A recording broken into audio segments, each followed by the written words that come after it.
ভৌতিক সিনেমা বিভিন্ন আকারে ও ধাঁচে তৈরি হয়, যেখানে দর্শকদের বারবার ভয় দেখিয়ে তাদের সজাগ রাখার চেষ্টা করা হয়।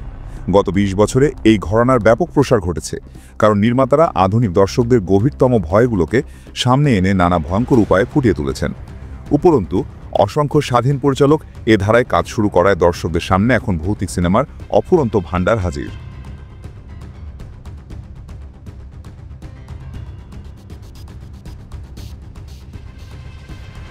স্মাইল। তার আর্ট হিস্ট্রি প্রফেসরের মর্মান্তিক মৃত্যু প্রত্যক্ষ করার পর লরা উইভার বিশ্বাস করে যে সে অভিশপ্ত।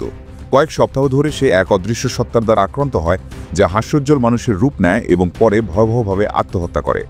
এইভাবেই অভিশাপটি অন্যদের মধ্যে ছড়িয়ে পড়ে, আর উইভার বাধ্য হয় তার অতীতের মুখোমুখি হতে, যাতে অন্যরা ভয়াবহ পরিণতি থেকে রক্ষা পায়। চূড়ান্ত দৃশ্যে অভিশাপটি নিজের আসল রূপে হাজির হয়, একটি চামড়াহীন দানব যা তার সকল শিকারদের দেহ দিয়ে তৈরি। শেষে এটি রোজকে সংক্রমিত করে এবং তাকে আগুনে পুড়িয়ে আত্মহত্যা করতে বাধ্য করে, আর তার প্রেমিক জোয়েলকে ভয়াবহ দৃশ্যটি দেখার জন্য বেঁচে থাকতে হয়। স্মাইল আসলে বেশ সরল সিনেমা, কিন্তু এর শীতল আতঙ্কগুলো অসাধারণভাবে কাজ করে। যখন দর্শকরা ভাবে যে ভুতুরে হাসিগুলোই সিনেমার মূল ভয়, তখন হঠাৎ করে এক ভয়াল দানব হাজির হয়ে যায়, যা সম্পূর্ণ অপ্রত্যাশিত। তাছাড়া মাত্র $17 মিলিয়ন বাজেটে নির্মিত হওয়া সত্ত্বেও এই সিনেমা ভৌতিক ঘরানায় নতুন প্রাণ সঞ্চার করতে সক্ষম হয়েছে।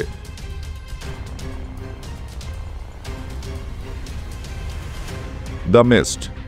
একটি বড় বজ্রঝড়ের পর মেইনের ব্রিস্টনের বাসিন্দারা ঘুম থেকে উঠে দেখে শহর ঘন কুয়াশায় ঢেকে গেছে। যদিও সবাইকে ঘরের ভেতরে থাকতে বলা হয়, তবুও কিছু সাহসী মানুষ, ডেভিড রাইটন ও তার পরিবার সহ, কাছের সুপারমার্কেটে যায় সরবরাহ সংগ্রহের জন্য। কিন্তু তারা আবিষ্কার করে যে কুয়াশার ভেতর ভয়ঙ্কর উড়ন্ত দানবরা লুকিয়ে আছে। শেষ পর্যন্ত কোনো উপায় না দেখে ডেভিড দয়া করে বেঁচে থাকা সবাইকে, এমনকি তার 8 বছরের ছেলেকেও গুলি করে মেরে ফেলে। কিন্তু অল্প সময় পরই কুয়াশা সরে যায়, দানবরা পালিয়ে যায়, আর ডেভিড বুঝতে পারে যে সে সবাইকে অকারণে হত্যা করেছে।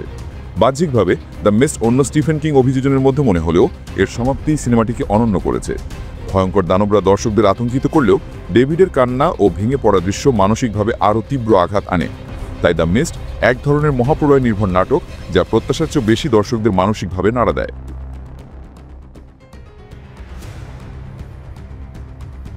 Goodnight mommy. মুখে বড় অস্ত্রোপচারের পর এক মা ঘরে ফেরে, যার মুখ ব্যান্ডেজে ঢাকা। কিন্তু তার অদ্ভুত আচরণ দেখে তার যমজ সন্তান লুকাস ও এলিয়াস ভাবে যে এটি তাদের প্রকৃত মা নয়, বরং একজন ছদ্মবেশী। কিন্তু আসল মোড়াচে যখন জানা যায় ব্যান্ডেজের আড়ালে থাকা মহিলাই তাদের আসল মা।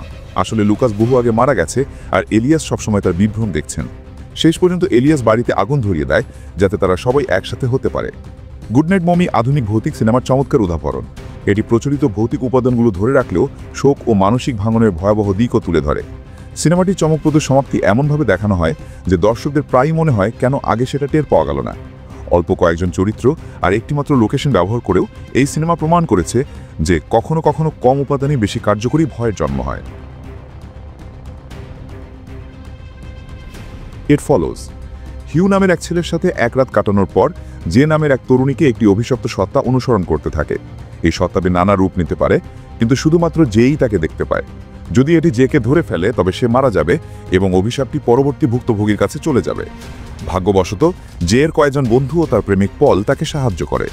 শেষে তারা পরিকল্পনা করে সত্তাটিকে সুইমিং পুলে ফাঁদে ফেলার, আর পল একটি অন্ধ শট নিয়ে সেটিকে আঘাত করতে সক্ষম হয়। শেষ দৃশ্যে জে ও পল হাত ধরাধরি করে হাঁটছে। সবকিছু স্বাভাবিক মনে হলেও হঠাৎ দেখা যায় তাদের পিছনে আরেকটি নতুন সত্তা ধীরে ধীরে হাঁটছে। ইট ফলোজ অদ্ভুত এক ভৌতিক সিনেমা, কিন্তু এর অনন্য ধারণার কারণে গল্পটি দর্শকদের খুব আকর্ষণ করে। যৌনতার মাধ্যমে অভিশাপ ছড়ানোর বিষয়টি নিজেই ভয়ঙ্কর, কিন্তু সত্তাটি ধীরে ধীরে হাঁটে বলেই পুরো সিনেমা জুড়ে টানটান উত্তেজনা বিরাজ করে। এর সমাপ্তি ইঙ্গিত দেয় যে সিনেমাটি কেবল ভয়ের গল্প নয়, বরং অনেক বেশি চিন্তাশীল ও দার্শনিকও। সিনিস্টার। অ্যালিসন অসওয়াল্ড নামের এক লেখক একসময় সফল ক্রাইম উপন্যাস লিখলেও ব্যর্থতার কারণে পরিবারসহ নতুন একটি বাড়িতে উঠতে বাধ্য হয়। সেখানকার অ্যাটিকে ঘুরতে গিয়ে সে আবিষ্কার করে আগের বাসিন্দারা নৃশংসভাবে খুন হয়েছিল এবং তাদের ছোট মেয়ে রহস্যজনকভাবে নিখোঁজ হয়েছিল। অ্যাটিকে পাওয়া একের পর এক ভয়ঙ্কর ভিডিওতে দেখা যায় পরিবারের হত্যার দৃশ্য। অ্যালিসন ভাবে সে এক দুর্দান্ত গল্প পেয়েছে, কিন্তু আসলে তার মেয়ে অ্যাশলি এক পৈশাচিক আত্মা বুঘলের কবলে পড়ে যায় এবং শেষে কুঠার দিয়ে পুরো পরিবারকে হত্যা করে। শেষ দৃশ্য দেখা যায় যে অ্যাশলির হত্যাকাণ্ড ভিডিও আকারে প্রদর্শিত হচ্ছে, আর পর্দায় হঠাৎ বুঘল হাজির হয় দর্শকদের এক চূড়ান্ত ধাক্কা দেওয়ার জন্য। সিনিস্টার ভৌতিক সিনেমার বহু উপাদান, অধিকার, খুন, অতিপ্রাকৃত শক্তি একত্রিত করলেও এটি মৌলিক অনুভূতি বজায় রাখে। এর সমাপ্তি সরল ও সংযত হলেও দর্শকদের মনে এক অস্বস্তিকর আতঙ্ক থেকে যায়। বাড়ি ডাকাকি পরিবেশও দর্শকদের আটকে দেয়, যাতে তারা বাধ্য হয় অ্যাশলির শয়তানি কার্যকলাপ শেষ পর্যন্ত দেখতে।